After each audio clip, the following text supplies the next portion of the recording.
আমি দেখেছি বাংলার গ্রামেরও মুখ, তবু দেখি নাই সেই প্রান্তেরও সুখ। শহরের বুক চিরে যখন সাপের মতো এঁকে বেঁকে ধোঁয়া ধুলো উড়িয়ে গাড়ি ঘোড়া চলে যায়, স্মৃতির ওপার থেকে হঠাৎই মনে পড়ে যায় শীতের দুপুরে পায়ে ধুলো উড়িয়ে তপ্ত রোদে সমস্ত ছেলেবেলা পুড়িয়ে আর ফিরে যায়নি। না ফেরার সেই অঙ্গীকার, কংক্রিটের জঙ্গলে সব ছারখার।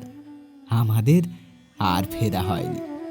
ফেরা হয়নি সেই সর্ষে ক্ষেতের ধারে, ফেরা হয়নি সেই বালু মাখা নদীর পারে, ফেরা হয়নি সেই শিশির ভেজা ভোরে, আর ফেরা হবে না।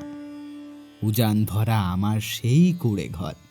আমি মুক্ত, তবুও দায়িত্ব বানিয়েছে আমায় যাযাবর। আমি দেখেছি বাংলার সেই রূপ, আমি দেখেছি কৈশোরে, কিন্তু আর কোনোদিনও দেখা হয়নি, কোনোদিন।